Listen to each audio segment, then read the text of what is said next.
자, 하여튼 그래서 하나님은 어떻게 우리가 인식을 할 수 있느냐면 영으로만 인식을 할 수가 있다는 거죠. 영은 그런 역할을 하는 거예요. 근데 이제 우리는 선악과를 따먹은 아담의 후예들이기 때문에 하나님을 볼 수 있는 능력이 없었단 말이에요. 그럼 선악과를 따먹기 전에 아담과 하와는 어땠을까요? 예, 교제가 가능했다는 것은 볼 수가 있었다는 거죠. 그럼 누구를 봤을까요, 거기서? 성부 하나님, 성자 하나님, 성령 하나님. 이 땅에서 형상으로서의 역할을 하시는 분은 누구예요? 예수님밖에 없어요. 그러니까 우리가 어떻게 생각하면 신약시대 예수님이 저기 마리아를 통해서 이 땅에 그 오시게 됨으로 말미암아 예수님이 형상으로서의 그 역할을 그때부터 했다고 생각을 하시게 되는데, 구약시대에도 많은 사람들이 하나님을 모세가 하나님을 뵙고 대면해갖고 대화했다고 그랬잖아요. 누구를 봤을까요, 그러면? 예수님밖에 없는 거예요. 그러니까 구약시대에도 사람들이 하나님을 대면했다고 그러면 예수님인 거예요. 아브라함이 창세기 18장에서 보면 세 사람을 만나가지고 그들을 대접을 하고, 19장에 보면 두 사람이 소돔으로 떠나는데 거기에 보니까 그 두 사람의 실체가 나오죠. 이 천사였다는 거예요. 한 사람은 머물렀대, 거기에. 근데 그 사람이잖아요. 누가 했을까? 예수님이었단 말이에요. 그러니까 하나님이 자기를 나타내실 때 하나님이 형상으로서 이 땅에 오신 분이 바로 예수 그리스도예요. 그러면 이제 많은 분들이 이렇게 설명을 하잖아요. 예수님을 설명을 할 때 인간의 몸을 입고 이 땅에 오셨다라는 말이 틀린 말은 아니야. 그러나 온전한 설명은 안 되는 거죠. 왜? 아니, 우리가 여기서 아까 설명드렸잖아요. 누구의 모습으로 창조가 됐어요? 하나님의 형상이지. 그러면 우리가 창조되기 전에 하나님의 형상은 존재했지, 하나님 나라에. 네. 아버지 집에. 그렇잖아요. 그 모습으로 우리가 이 땅에 하나님이 그 모습으로 우리를 만드셨어요. 그럼 예수님이 이제 때가 참에 이 땅에 오셨어. 그러면 인간의 몸을 입고 온 게 아니라 어떻게 된다는 거예요?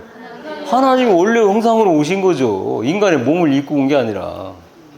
단지 이제 마리아를 통해서 나다 보니까 인간의 몸을 입고 왔다는 말, 아까도 틀렸다는 건 아니었잖아요. 그러나 그렇게 될 경우에 우리가 잘못 오해할 수가 있는 게, 하나님이라는 분이 영으로 계셨는데 인간의 몸을 입고 인간처럼 오셨구나 라고 생각을 할 수 있기 때문에 제가 이런 말씀을 드리는 거예요. 여기 그런 게 아니라 이미 벌써 창세전에 하나님은 예수의 모습으로 있었다는 거예요. 그래서 그 본질로서의 하나님이 성부 하나님이다 라고 하는 거죠. 그러면 지금 설명드렸던 것처럼 성자 하나님은 어떤 걸로서의 하나님? 형상으로서의 하나님이죠. 형상으로서 하나님. 그러니까 우리가 하나님을 볼 수 있는 능력이 없기 때문에 하나님은 이 땅에 오셔서 우리에게 그 모습을 보여주셨는데 그분이 바로 예수님이라는 거죠. 그러면 다시 설명을 드리면, 하나님이라고 하는 형상이 원래 없었는데 우리가 하나님을 볼 수 없으니까 이제 하나님의 형상을 입고 이 세상에 오셨나요? 아니면 창세전부터 계셨나요? 창세전부터 계셨어요? 예, 그걸 아셔야 아까 말씀드렸던 고린도서 4장 4절이라든지 그리스도는 하나님의 형상이다. 빌립보서 2장 6절에 그는 근본 하나님의 본체시다. 골로새서 1장 15절에 그는 보이지 아니하는 하나님의 형상이다. 히브리서 1장 3절에 이는 하나님의 영광의 광채시요 그 본체의 형상이다 라고 하는 이 말씀들이 그와 연관되어진 그 전후의 맥락 속에서, 문맥 속에서 여러분들이 이해를 하실 수가 있어야 되기 때문에 말씀을 이렇게 계속 드리는 거예요. 그러니까 창세전부터 형상으로 계셨다는 거죠. 그래서 만약에 하나님이 계시는데 본체가 없다면 무슨 문제가 생기느냐? 그냥 개념적인 하나님, 추상적인 하나님이 돼버려요. 성황당에 이렇게 뭐 촛불 켜놓고 빌잖아. 근데 그건 성황당에다 비는 게 아니죠. 성황당에 어떤 신이 임재해 있기 때문에 거기에다 빈다는 거 아니겠어요? 그런데 그 사람들이 믿고 그 신에게 비는 그 신은 형상이 있어요, 없어요? 없어요. 그러니까 그냥 개념적이고 추상적인 신이야, 그들은. 그러니까 우리가 하나님도 형상이라고 하는 게 존재가 없으면 하나님도 그런 존재가 되어질 수밖에 없다는 거예요. 그래서 예수님께서는 이 땅에 2000년 전에 형상을 입고 오신 분이 아니고 이미 창세전부터 계셨어요. 요한복음 1장 1절에 이미 말씀을 하고 계시잖아요. 그는 하나님과 함께 계셨어요. 뭘로? 말씀으로. 구약에 나타난 하나님의 이름은 여호와. 맞아요? 신약에 나타나는 하나님의 이름은 예수. 맞아요, 틀려요? 제가 예전에 아까 막 기도할 때 얘기했었는데 거기에 그 원로 목사님이 계셨거든요. 한 80대 후반 정도 되셨는데 그분 목소리가 기도를 많이 하셔갖고 예 이래요 목소리가. 이게 오늘 잠겨가지고. 근데 그분이 이제 가끔 제 뒤에 앉아갖고 기도하실 때가 있어요. 그러면은 그 들리는 소리가 여호와 하나님 이렇게 이거 막 예수야 막 이렇게 기도하다가 갑자기 그게 훨씬 더 위험이 있고 뭔가 아버지에게 더 가까이 나가는 느낌이 드는 거예요, 제가. 그때부터 내가 주님을 부를 때 어떻게 불렀게? 여호와 하나님이었어요. 근데 그렇게 하는데도 아무 누구도 얘기를 안 해주는 거예요. 한참 여호와 하나님을 부르다가 그건 아닌 개별 해갖고 다시 예수로 돌아왔어. 근데 알려주는 사람이 없어요. 그러면 지금 말씀드렸던 것처럼 지금 여호와 하나님은 구약에 나타난 그 하나님의 이름이 여호와고 신약에 나타난 하나님의 이름이 예수. 맞아요, 틀려요? 아니란 말이에요. 요한복음 5장 43절에서 보면 나는 누구의 이름으로 왔음에 너희가 영접지 아니하나 이렇게 말씀하세요. 그러니까 누구의 이름으로 왔대. 예수님이 오셔가지고 근데 너희들이 영접하지 않는데 그러니까 자기 이름으로 온 게 아니라 누구의 이름으로 왔다는 거죠. 근데 누구의 이름이냐라고 할 때 분명히 요한복음 7장에서 말씀하실 때 나는 아버지의 이름으로 왔다 이렇게 말씀하세요. 그럼 예수라는 이름이 성자 하나님의 이름뿐만 아니라 성부 하나님의 이름이라는 거죠. 그러니까 성부 하나님의 이름이었기 때문에 마리아에게 너는 성령으로 잉태할 텐데 이름을 뭐로 해라? 예수로 하라고 말씀을 하시는 거예요. 그러면 성령의 이름은 또 뭘까? 성령도 이름이 있어요. 뭐예요? 보혜사는 돕는 자라고 하는 그 이야기 뜻이고 이름이 있어요. 분명히 말씀하신 예수님께서 내 이름으로 보내실 성령. 그러면 성령의 이름이 뭐라는 거예요? 예수. 그럼 성부, 성자, 성령의 이름이 다 뭐라는 거예요? 예수라는 거죠. 제가 이 이야기를 신학교에서 했더니 신학교는 자유분방하거든 조금. 감리교가 거기도. 감리교 전도사가 한다는 얘기가 에이 그런 게 어디 있어요? 성경에 있다. 성경에 찾아줬어요. 이거 아닐 텐데? 이러고 있더라고요. 하나님의 이름이 예수라는 이름 게 접수가 안 되는 거죠. 계속 이제 구약에 나타나는 하나님의 이름이 여호와고 신약에 나타나는 그 하나님의 이름이 예수라는 게 이게 워낙 이렇게 강박으로 박혀 있다 보니까 그래서 예수라는 이름은 아버지의 이름이면서 아들의 이름이고 성령의 이름이기도 해요. 성경 공부를 하는데 끝나고 났더니 질문을 하는 거예요. 이제 여기서 이제 구체적으로 그 공부를 하다 보니 헷갈릴 거 아니겠어요. 그 전에는 아무 의심 없이 우리 하나님 아버지 이렇게 기도를 했대. 근데 이제 조금 이렇게 배우다 보니까 누구를 불러가면 기도해야 되냐는 거예요. 성령을 불러야 되는지 아버지를 불러야 되는지 예수님을 불러야 되는지 모르겠다는 거죠. 그런 과정들을 다 거쳐요. 그렇게 왜 그러냐면 그 전에 이런 개념들이 너무 없다 보니까 이제 그렇게 된 거죠. 그래서 그분도 이제 이걸 듣고 나서는 이제 자유해졌지 이제. 그 다음부터는 예수를 부르든 아버지를 부르든 성령을 부르든 다 하나님을 부른다는 것을 알게 되는 거니까. 그래서 이 신약 시대에 예수님이 이 땅에 오셔갖고 계시하신 그 예수라는 이름은 그 낱말의 뜻이 뭘까요? 예수, 여호수와 예수 다 똑같은 이야기예요. 그래서 구약 시대에 또 모세가 이제 1세대가 죽잖아. 그 느부산에서 가나안 땅에 들어가지 못하고. 그러니까 거기는 성경에서 보면 왜 죽었다고 돼 있죠? 반석에서 명리에서 물을 내라고 그랬더니 승질 난다고 그래갖고 반석에서 쳐가지고 하나님의 분노를 사가지고 죽었다 이렇게 돼 있어요. 제가 전에도 한 번 말씀드린 것 같은데 한번 상식적으로 생각을 해보세요. 200만 명이 넘는 인간 같지도 않은 인간들을 데리고 40년 동안 거기를 헤맸어요. 그것도 풀 한 포기도 없고 물 한 모금도 없는 곳에서 오로지 하나님만 의지해가면서 가야 되는데 얘들은 하나님을 몰라. 그러니 모세의 속이 어떻겠어요? 그러면 그 사이에 40년 동안 그래 겨우 반석 2번 때린 화만 냈을까? 아니에요. 내가 볼 때는 아니에요. 성경에 물론 기록되어 있지는 않지만 그건 불가능한 얘기야. 40년 동안 그래 화 한 번 안 내다가 그거보다 더 화나는 일들도 많았었잖아. 그런데 화 한 번 안 내다가 그 반석에서 2번 쳤다고 그래요. 하나님께서 그 모세를 그렇게 가나안 땅 그렇게 바라보고 40년 동안 고생을 했는데 안 데려보내고 죽여버려? 그런 좁쌀만한 하나님이 아니란 말이에요. 모세는 거기서 죽게 돼 있었어. 왜? 성경은 우리에게 교훈을 주시고 가르쳐 주시기 위해서 기록된 거니까. 그러면 그 1세대는 거듭난 세대, 안 거듭난 세대? 안 거듭난 세대. 안 거듭난 세대는 죽어야 돼, 살아야 돼? 죽어야지. 죽어야 거듭난 세대로 거듭나는 거예요. 그 거듭난 세대가 하늘나라로 갈 수가 있는 거지, 거듭나지 않은 세대는, 우리가 거듭나지 않았다는 이 육신을 입고는 못 가는 거죠. 그거를 예표적으로 보여주는 거예요. 모세는 거기서 1세대랑 다 같이 죽어야 되는 거예요. 거기는.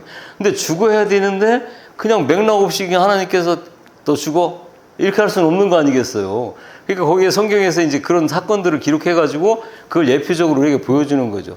그러고 나서 그 2세대 거듭난 그 후세대를 데리고 가는 자가 누구예요? 여호수아. 여호수아가 뭐 누구라고 그랬어요? 예수란 말이에요. 그러니까 그런 거를 다 예표적으로 보여주는 거야, 그게. 그러니까 그런데 그 예수라는 뜻이 뭐였다고? 구원이다라고 하는, 하나님은 구원이시다라고 하는 뜻이죠. 그래서 신약시대에 우리 하나님이 우리 인간에게 계시해 주는 내용, 인간과 하나님의 관계는 사랑이다라고 하는 거죠. 그리고 그분이 구원자인데 그 뜻이 예수 이름에 포함이 돼 있어요. 그거는 다른 걸로 설명을 할 수가 없는 거죠. 어떤 궁율과 자비로만 가지고는 설명이 되어줄 수가 없는 거예요.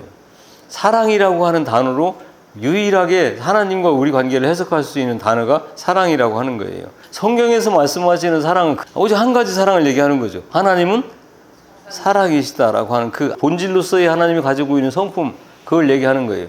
그 사랑이라고 하는 관계를 맺어진 거는 그 어떤 것도 끊을 수가 없는 그런 사랑을 얘기하는 거예요. 인간의 사랑은 수도 없이 끊어졌다 이어졌다 하는 거잖아요. 이게 그런 걸로 설명을 할 수가 없는 거죠. 그래서 삼위일체라고 할 때 성령은 영으로서의 하나님을 얘기하는 거예요. 성자 예수는 아들로 이 땅의 형상으로서의 하나님을 설명해 준 거라고 그랬잖아요. 그럼 성령은 영으로서의 하나님을 설명을 해 주는 거죠. 로마서 8장 9절에 만일 너희 속에 하나님의 영이 거하시면 너희가 육신에 있지 않고 영에 있나니 누구든지 그리스도의 영이 없으면 그리스도의 사람이 아니다, 이렇게 말씀하세요. 그러니까 굉장히 중요한 말씀이거든요. 너희 안에 예수의 영이 없으면 꽝이라는 거예요. 다 헛된 짓이라는 거죠. 저는 이 말씀이 깨달아지기 시작하면서 뭐 이렇게 내가 그동안 갖고 있지 못했던 그런 뜻들이 깨달아질 때마다 막 소름이 쫙쫙 끼치는 거죠. 진짜 이게 이렇게 바닥바닥 쓰는 것 같은 그런 느낌을 받는데, 그전에는 그냥 막 예수 믿었단 말이에요. 믿었다가 봤더니 그리스도의 영이 없으면 그리스도의 사람이 아니래요. 그리스도 사람이 아니면 뭐예요? 세상 사람이라는 거잖아, 내가. 그리스도의 영이 없으면 꽝이라는 거예요. 이걸 지금 분명하게 말씀을 하고 있는 거예요. 그래서 왜 성령을 받아야 되는지에 대한 그 이유가 잘 나와 있는 거죠. 너희 속에 하나님의 영이 거하시면, 이 하나님의 영이 성령님인데 그 성령 영으로서의 하나님을 성령이라고 하는데, 누구든지 그리스도의 영이 없으면 그리스도의 영이 하나님의 영이 아니에요. 맞죠? 하나님의 영이죠. 그런데 그 예수의 영, 성령이 너희 안에 없으면 너희는 그리스도의 사람이 아니다 라고 하는 거죠. 그러면 그리스도의 영, 하나님의 영,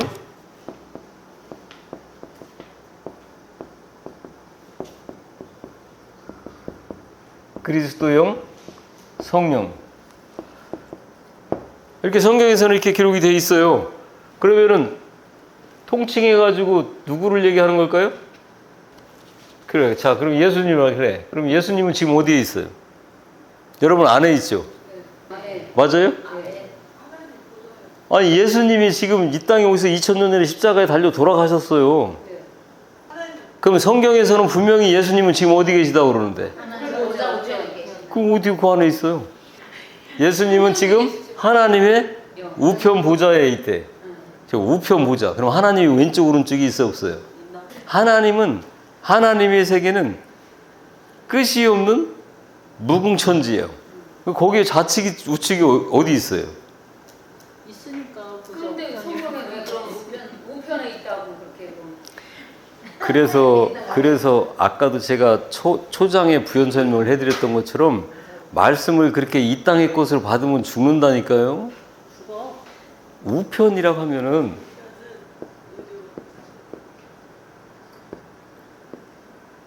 좌편이 있다는 거지.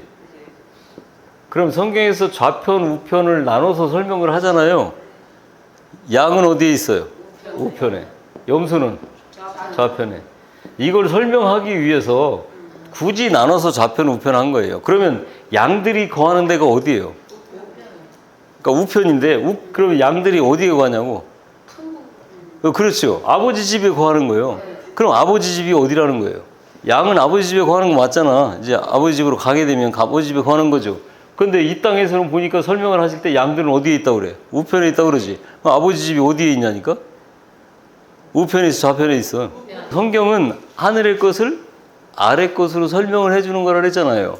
그럼 아래 것으로 설명을 해주다 보니 옳은 게 있으면 틀린 게 있어야 되는 거예요. 그렇죠? 그 옳은 것만 내가 데리고 가겠다라고 하는 걸 설명을 하다 보니 틀린 게 있어야 되죠. 그러다 보니까 우편, 좌편을 나눠 놓은 거란 말이에요. 그게 어디 얘기야? 위에 얘기야? 밑에 얘기야? 여기 얘기지. 그 여기서 지금 우편으로 나눠져 분리된 애가 아버지 집으로 간단 말이에요. 그럼 아버지 집에는 뭔 편이요? 좌편이요? 우편이요? 그러니까 없는 건데 없잖아. 좌편, 우편이 없단 말이에요. 여기서나 우편, 좌편으로 나누는 거지. 예, 그러면 굳이 여기서 근데 보니까 하나님 우편 보좌에 있대. 우편이 있네? 그럼 뭔 뜻일까요? 이제는 이 땅의 것으로 설명을 하다 보니까 옳은 애들이 있어야 되니까 옳은 애들이 있다는 건 틀린 애들이 있다는 거고 그걸 설명하다 보니까 우편, 좌편으로 나눠서 얘기하는 거예요. 그렇죠? 그 이 땅에서는 이제 양과 염소를 나누겠다라고 하는 것을 설명을 하시다 보니까 이제 이거 설명을 하는 거예요, 이거를. 그러면은 아버지 집은 얘들은 못 가, 그지? 여기만 가. 그러면 아버지 집은 전부 다 우편만 있다는 거잖아. 조금 이해가 되시지? 그래서 예수님 어디에 있다는 거예요? 우편 보좌. 그러니까 우편이라고 하는 것은 최고의 자리를 얘기하는 거예요. 최상의 자리. 그래서 예수님께서 지금 이 땅에 아버지 집에서 존재하는 곳에서는 우편 보좌에 존재한다는 건데 아버지 집에서도 굳이 최저가 어디 있겠어요, 아버지 집에. 그러나 누구한테 설명을 하는 거예요, 지금? 인간에게 설명을 해주다 보니 최고의 자리에 계시다라는 걸 설명을 해주시기 위해서 그렇게 말씀을 하시는 거죠. 그러면서 이제 우편 보좌에 우리 예수님이 계시는데 요한복음 14장에 보니까 예수님이 우리의 집을 예비하시러 올라가신대요. 그죠? 그랬다가 다 예비하면 우리를 데리러 오신다는 거지. 그게 아까 이제 신랑 신부 그 정혼하고 약혼하고 그 결혼하고 설명을 할 때 그 얘기예요. 그러니까 근데 예수님이 이제 집을 준비하러 올라가셨어요. 그러지? 그런데 그분이 하나님께서 말씀하실 때 그분은 우편 보좌에 계시대요. 근데 그분이 지금 뭐 하고 계세요? 중보기도 하시지. 중보기도 하시는데 중보기도 하시면서 뭐를 우리한테 그거를 예표적으로 보여주고 계시냐면 요한복음 14장에서 우리가 거할 처소를 마련하고 계시다는 거예요. 그럼 우리 처소가 어디 있다는 거예요? 너무 좋잖아요. 응? 예수님과 더불어 우리가 그 자리에 이렇게 가실 수가 있다는 것을 설명을 하고 있는 거죠. 그분이 다시 오신대요, 이 땅에. 그런데 그분이 다시 오실 때 성경에서 뭐라고 말씀하시냐면 예수님이 내가 다시 갈 거다? 라고 말씀하세요. 그러면서 너희들 중에서 제자들 보고 하는 얘기예요. 제자들 보고 너희들 중에 내가 다시 오는 거를 볼 자가 있을 거다라고 말씀하시죠. 그러면 제자들이 뭐 평생 사는 게 영원히 사는 게 아니지. 잘 살아봐야 100살인데 그 최고 오래 사는 요한이 90몇 살에 죽었거든요. 그런데 그들 가운데 죽지 않고 내가 다시 오는 것을 볼 자가 있다라고 말씀하세요. 그러면 예수님이 지금 다시 오셨다는 거지. 제자들이 살아있을 때, 제자들 중에서 살아있는 자가 있을 때, 그지? 그럼 뭐가 오셨을까요? 예, 성령님이 오셨다. 예, 성령님이 이제 오시게 된 거예요. 그래서 성령님이 이제 그 영접하는 자에게 들어가시는데 중요한 거는 여기서 예수님께서 이 땅에 오셨을 때 나는 뭐 하러 왔다고 그러죠? 1교시 때 설명을 드렸잖아. 뭐 하러 오셨다고 그랬어, 이 땅에? 죽으러 오셨다고, 죽으러. 그러니까 예수님께서는 죽으러 온다는 것은, 죽는다는 것은 이 땅에 존재하는 인간들과 그 인간들이 만들어 놓은 법에 의해서 죽겠다는 거예요. 그지? 다른 방법이 죽을 수 있는 방법은 없잖아요. 그러니까 그렇게 해서 죽기 때문에 예수님께서는 그렇게 침뱉음을 당하고 채찍에 맞고 창으로 찔려도 괜찮아요. 그렇게 하러 오신 거니까. 예, 목적이. 그래서 사순절 뭐 어쩌고 그거 절대 여러분들 그렇게 생각하시면 안 된다고 제가 몇 번 말씀을 드린 거예요. 그분은 죽으러 오셨기 때문에 그 과정을 거치지 않으면 가만히 앉아갖고 죽어요? 아니잖아. 그 과정을 당연히 거쳐야 되는 거예요. 그래서 죽으러 오신 거예요.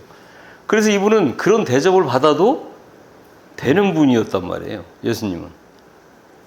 성령은 이제는 예수님께서 분명히 말씀하시는 거예요. 뭐 가운데 온다고?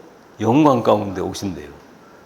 그래서 예수님께서 이 일을 통해서 이루신 그 일들을 뭐하러 오셨어요? 성경에서 보니까 인치러 오셨대요. 인치러. 인친다는 건 뭐예요? 인이라는 게. 도장 찍는 거죠. 그러니까 맞박에 도장을 꽉꽉 찍어준다는 거예요. 뭐한 사람에게?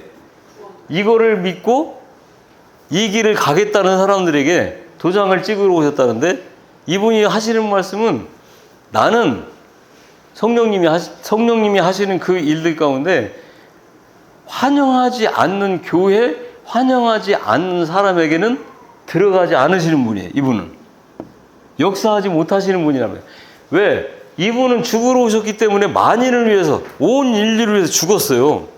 예수 믿는 사람들만을 위해서가 아니라 모든 인류를 위해서 죽었어.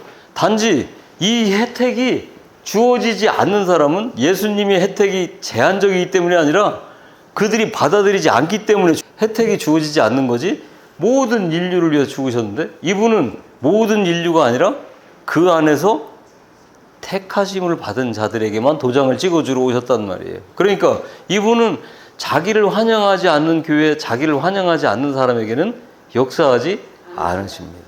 그래서 지난 시간에도 말씀을 드렸던 것처럼 교회 가운데에서도 담임 목사가 성령을 받지 못한 목사님한테 속한 교인들은 절대 성령을 받지 못합니다. 왜? 목사를 통해서 하나님께서 말씀을 주시는 거잖아요. 근데 그 말씀에 성령이 담기지 않으니 받을 수가 없어요.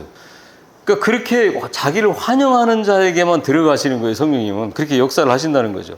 그래서 계시록 3장 20절에서 볼지어다 내가 문 밖에서 두드리니 누구든지 음성을 듣고 문을 열면 내가 그에게로 들어가 그와 더불어 먹고 그는 나와 더불어 먹으리라. 자, 이 말씀을 또 자 생각해 보세요. 이걸 설명을 하면서 왜 유명한 그 성화라는 그림이 있지 왜? 이런 그림에 뭐 이렇게 돌 이렇게 있고 문이 이렇게 있고, 예? 이렇게 있고 예수님이 잘생긴 남자가 이렇게 딱 서 있어요. 그죠? 예? 이런 그림 보셨죠? 네. 근데 여기 뭐가 없다고 그래? 이거 갖고 또 목사님은 많이 설명을 하죠. 문고리가 없어. 그래서 뭐 한다는 거예요? 안에서만 열어줘야만 들어간대요. 만약에 권사님이 나 예수 믿기 싫어. 나 이게 좋아. 그래갖고 막 성심당에서 뭐 1시간씩 줄 서서 빵 사 먹고 막 이러면서 놀고 있어. 근데 예수님은 권사님을 사랑해. 그 데리고 가야 되겠네? 그러면 아니 나 지금 빵이 좋아 이러고 있으면 못 들어가세요? 그럼 이거 뭐야 이거? 말씀드렸듯이 성경은 저 위에 거를 여기에 담아서 설명을 해주는 거기 때문에 여기 거를 가지고 풀면 죽는다고 그랬죠? 보니까 뭐라고 하냐면 내가 문 밖에 두드린대요. 여는 게 아니고 누구든지 음성을 듣고 문을 열면 누가? 안에서. 그죠? 그럼 내가 들어가서 그와 더불어 먹고 그는 나와 더불어 먹겠다는 거죠. 그러니까 이 그림이 맞는 거예요. 이대로 설명을 하면. 이런 얘기가 맞을까요? 틀릴까요? 그러면 아까 말씀드린 것처럼 나는 싫어. 이런 사람들은 못 들어가 예수님이. 그지? 이대로 하면 그럼 맞다는 거예요? 틀리다는 거예요? 틀리다는 거죠. 그러니까 여러분들이 예수라고 하는 그분의 그 성경에서 말씀하시는 그 본질을 이해하고 성경을 보셔야 돼요. 그냥 거기에 문맥에만 묶여가지고 이건 이렇게 보시면 안 돼. 거기서 만약에 설명이 안 되어지는, 해석이 안 되어지는 성경 구절이 있다 하면 그때는 먼저 예수님이 어떤 분이신가를 먼저 생각을 하시고 그 말씀을, 그 예수님의 성품을, 능력을, 지혜를, 지식을 거기에 적응을 시켜야 되는 거예요. 그러면은 그분이 가지고 있는 능력 가지고 얘기하면 이게 말이 안 되잖아요. 안에서 열어주는 사람만 들어간대. 그러면 구원의 주권이 누구한테 있어요? 나한테 있는 거죠. 말도 안 되는 거잖아요. 아, 그러면 이게 그 뜻이 아닌 게이다. 이렇게 생각을 할 수가 있는 거지. 이거 원어를 잘 풀어서 보면 무슨 이야기냐면, 내가 문 밖에서 두드린대요. 이건 맞아. 두드린데 누구든지 음성을 듣고 문을 열면, 이거는 우리나라 번역으로 보니까 안에서 열어줘야 되는 것처럼 되잖아. 그 얘기가 아니고, 내가 문 밖에서 두드리면 그 음성을 들으면 그 안에 있는 사람은 반드시 문을 열게 돼 있다, 이 뜻이. 무슨 이야기인지 아시겠죠? 이제는 그러면 해석이 되어지죠. 하나님이라고 하면 본질하고 다 지금 맞아서 설명을 들어보면 이해가 되시죠? 무슨 말씀인지. 내 음성을 듣는 사람. 그러니까 다시 말하면, 아까 오전에 제가 그렇게 간절히 기도했지만, 하나님이 내 눈과 귀를 열어주시지 않으면 못 들어요. 그걸 열어달라는 거지. 그걸 열어진 사람은 내 음성을 듣게 돼 있다는 거예요. 그러면 그 음성을 들은 사람은 반드시 문을 열게 돼 있다는 거예요.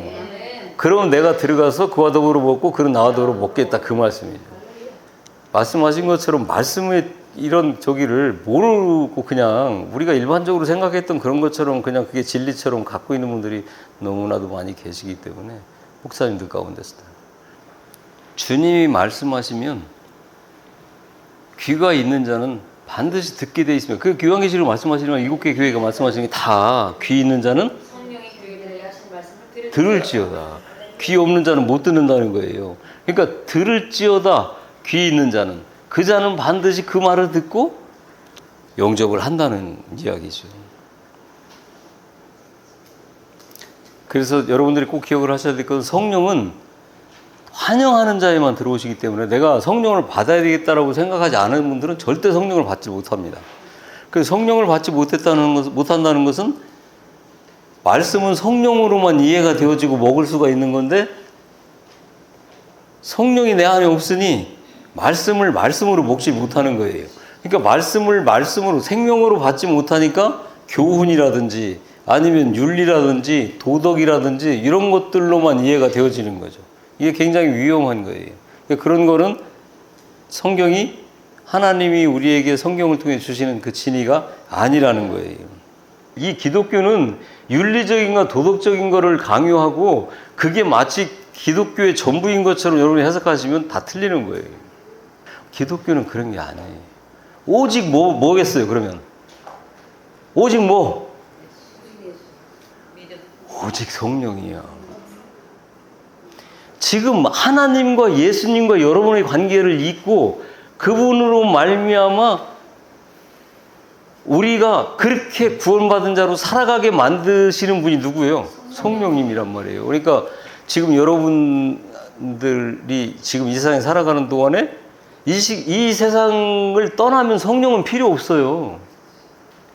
제가 말씀드렸지. 믿음과 소망과 사랑. 그 중에 뭐예요? 제일은 사랑이래. 이게 뭔 뜻이에요? 너무 중요하잖아, 그지? 너무 중요해. 너무 중요해. 근데 사랑이 제일이래. 이게 무슨 뜻이에요? 지금 권사님이 말씀하시는 것은 성령의 사역이 아니고, 잘 아셔야 돼요. 그건 성령의 열매예요. 도덕 정직하고, 또 겸손하게 살고, 사랑하고, 섬기고, 자비를 베풀고, 그런 거는 성령의 열매예요, 열매. 성령으로 말미암아 발현되어지는 우리의 삶의 모습들이란 말이에요. 그거는. 그러면은 성령을 받은 사람들은 전부 다 이 열매들이 다 맺어져야 되는 거는 맞긴 하는데, 그렇게 되어질 때가 언제냐면 그리스도의 장성한 분량까지 자란. 그러니까 그리스도의 장성한 분량이 여기까지라고 하면 이때는 언제냐면 죽는 거예요. 죽는 거. 죽기 전에는 예수님처럼 우리가 될 수가 없어요. 다른 말로 얘기하면 죽을 때까지 성령을 사모하고, 그렇게 성령이 너희들에게 임해서 역사하는 그런 사역에 너희도 같이 동참을 해서 열매 맺는 생활을 해야 된다라고 하는 그 말씀이지, 이게 곧 성령을 받았나 안 받았나, 아니면 믿음이 좋은가 안 좋은가의 지표가 될 수가 없는 거죠. 그러니까 어떤 사람은 조금 이렇게 될 수도 있고, 어떤 사람은 진짜 성자같이 이렇게 살아갈 수도 있고 한 거는 개인의 편차예요. 성령이 얼마만큼 충만하냐에 따라서, 그리고 성령으로 말미암아 해석되어지는 성경을 얼마나 갖고 있느냐에 따라서 그 달라지겠지 이게. 그래서 성령 충만하라고 명령하시는 거예요. 충만해라, 충만해. 충만하면 어떻게 그런 소욕들을 누릴 수 있으니까. 그래서 그거는 지금 권사님이 얘기한 거는 성령의 열매를 얘기하는 거지 성령의 사역적인 역사를 얘기하는 게 아니에요. 그래서 성령의 사역적인 역사는 성령으로 말미암아 내가 예수를 인격적으로 영접을 하고, 그건 이제 성령의 인격적 역사고, 그 안에서 성령께서 이제 일을 하시는 거죠. 말씀을 들으면 깨닫게도 하시고, 또 말씀을 들으면 내가 그래도 예수를 믿었으니 이 정도까지는 내가 잘 지키면서 살아야지 라고 하면서 마음속에 계속 책망과 감동도 주시는 거죠. 그게 성령님이 하시는 일이에요.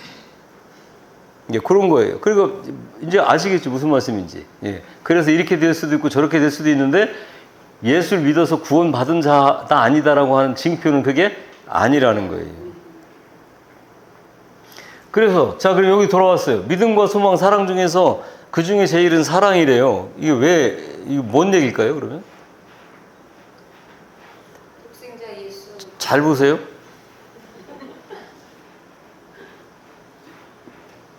소망이라고 하는 거는 내가 예수를 바라는 거예요. 구원자로서의 예수를 내가 열망하는 걸 소망이라고 하잖아요. 그래서 그 소망을 해서 뭘 갖게 돼? 이제 그분을 만나게 되면 믿음을 갖게 돼요. 그렇죠? 그래서 이거는 이 두 가지는 어디에서 이루어지는 일이냐면 이 지상에서 이루어지는 일이에요. 이게. 그래서 소망과 믿음을, 소망을 통해서 믿음을 갖게 되면 내가 이제 어디 갈 자격을 얻게 돼요. 아버지 집에 가는 자격을 얻게 되잖아요. 믿음과 소망은 좌우지간 이 땅에서 갖는 거예요. 그래서 내가 이제 이 땅에서도 하늘나라를 살아갈 수가 있고, 내가 죽으면 하늘나라를 가게 되는 거죠. 이제 갔어. 가면 이 두 가지는 필요가 없게 되는 거예요. 뭐만 남아요? 아버지 사랑만 남는 거예요. 그래서 사랑이 제일이라고 말한 거지, 세 가지 중에서 나머지 둘은 필요 없다 그런 얘기가 아니에요. 예. 그래서 말씀을 꼭 우리가 잘 모르시면 배우셔서라도 아셔야 돼요. 그래야만 온전한 믿음을 가질 수가 있는 건데, 그냥 뭐 배우냐, 아우 골치 아프게 그냥 믿으면 되지, 이러다가 죽는다니까요. 그냥 죽으면 끝나면 다행인데, 일반 세상에서도 안 죽고 영원히 존재한다는 거를 그렇게 귀신이라든지 뭐 이런 영적 존재들을 얘기하잖아요. 그러니까 오죽 그 세상에서도 그 실감되는 얘기 같으면 구천을 맴돌다가 그러고 있냐. 구천을 맴돌다는 게 뭐예요? 무적행 안에서 그냥 어디 갈 데를 몰라가고 헤매고 있다는 얘기예요. 그게 이제 연수가 차잖아? 그러면 지옥으로 가게 되는 거죠. 영원히 지옥 가서 그렇게. 근데 구천을 맴돈다라고 하는 것은 그 무적행 안에서 그렇게 이제 오갈 데 없어갖고 그렇게 막 하고 있다는 이야기거든요. 방황하고 있다는 얘기인데, 아까 얘기했잖아요. 49제 얘기했잖아요. 49제 한 번만 지내지. 그 후에 제사 안 지내잖아요. 1년에 한 번씩 돌아오는 그거 말고는. 그런 이유는 그때 와서 이제 50일 됐을 때 와갖고 이제 영혼이 와서 밥 먹는다라는 생각을 하고 이제 그 제사를 지내는 거고, 그 후에는 이제 그렇게 구천을 맴돌다가 갈 대로 가는 거라는 거를 이제 예표적으로 보여주는 거예요, 이게. 그러니까 세상에서도 그런데 우리는 너무 억울하잖아요. 만약에 그렇게 되면. 예수 믿고, 돈 버리고, 시간 버리고, 인생 버려가면서 예수를 믿었는데 정작 갈 데를 못 가. 어떻게 되겠어, 그거. 그렇게 되면 안 되죠. 그래서 배워야 되는 거죠. 그래서 예수님께서도 그걸 다 예표적으로 보여주는 거예요. 예수님께서도 제자를 데려다 놓고 3년 반이잖아. 아까 목사님 얘기했는데 그게 3년 반이에요. 6월절로 따지면. 그럼 3년 반 동안 그들과 아침 9시까지 와. 그리고 7시에 너네 집에 가. 그렇게 안 왔지? 완전히 같이 먹고 살았어요. 그러면 그동안에 그들이 보고 배우고 들었던 걸로 치면 여러분의 평생하고 같은 거예요. 그 여러분의 평생의 기간 동안 배워야 될 것들을 제자들에게 어떻게 하든 알아듣든 알아듣지 못하든 24시간 먹고 자고 같이 싸면서 그걸 계속 가르쳤던 거죠. 그러면서 제자들에게 이제 마지막으로 올라가시면서 하신 이야기가 있어요. 너희는 가서 모든 민족으로 제자를 삼아 뭐하고 세례를 주고 그 다음에 뭐예요? 내가 너에게 분부한 것을 그걸 잃어버리시면 안 돼요. 가르쳐 지키게 하라는데 뭐를? 내가 너에게 분부한 거를. 그러면 그 분부한 게 뭐냐면 3년 반 동안 계속 가르치게 했던 거. 그거를 이제 오순절 마가다 보니 성령이 오시니까 그걸 다 기억나게 하시는 거죠. 제자들에게. 예. 그걸 가르쳐 지키게 하라는 거예요. 뭐 하라고요? 가르쳐 지키게 하라고. 가르치라는 거예요. 왜? 안 가르치면 모르니까. 그래서 굉장히 중요한데 지금 정통신학에서는 성자도 무수부지하다고 가르쳐요. 뭐 굳이 내가 이런 얘기 할 필요도 없어. 왜? 제가 알기로는 교회에서 뭐 이런 거 구체적으로 가르쳐 주질 않아요. 그러니까 뭐 내가 얘기할 필요도 없는데 굳이 이야기하다 보면 성자도 무수부지하다 이렇게 가르쳐. 성자도. 그러면 성자가 여러분 무수부지했습니까? 아니죠. 그분이 예루살렘에 계시면 갈릴리에 안 계셨어요. 가나에 가시니까 갈릴리 바다에 안 계셨지. 나사렛에 안 계셨어요. 무수부지 못하셔요. 그런데도 그렇게 가르쳐. 왜 그러냐? 하나님이신데 무수부지 아니하시다는 게 이들은 그들의 상식 가지고는 용납이 안 되는 거예요. 하나님인데 어떻게 무수부지 하시냐? 성경에 이렇게 기록이 되어 있는데 그들은 그게 중요한 게 아닌 거예요. 그리고 제발 일주일간 살아가시면서요, 너무 영적이 되려고 하지 마세요. 세상을 통해 하나님 아까도 말씀드렸죠. 위에 거를 가지고 밑에 거에 담아서 주신단 말이에요. 그게 여러분의 인생이야. 그러니까 거기서 어떤 경우를 당하든지 그 일을 통해서 하나님이 뭐라고 말씀하시는지 깨달을 수가 있어야 돼요. 그걸 못 깨달으니 그냥 세상 일은 세상 일이고 내가 교회 생활은 교회 생활이니 이게 안 되는 거죠. 매칭이 전혀 안 되고 뿐만 아니라 빛으로 소금으로 살아가지 못하는 거예요. 그러니까 맨날 예수쟁이 교회 다니는 것들이 이런 욕을 얻어먹게 되는 거죠. 왜? 만나보니 뭐가라도 달라야 되는데 하나도 다른 게 없거든요. 오히려 더하면 더했지.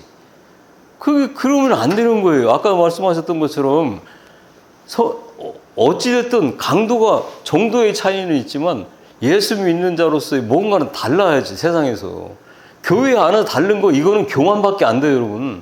여러분을 자랑하는 것밖에 안 된단 말이에요. 그게 어디서 나와야 되냐면 세상에서 나와야 되는 거예요. 세상 사람들 앞에. 그걸 그리스도인이다라고 얘기하는 거죠. 그렇게 되시는 여러분 되기를 예수님을 축원합니다.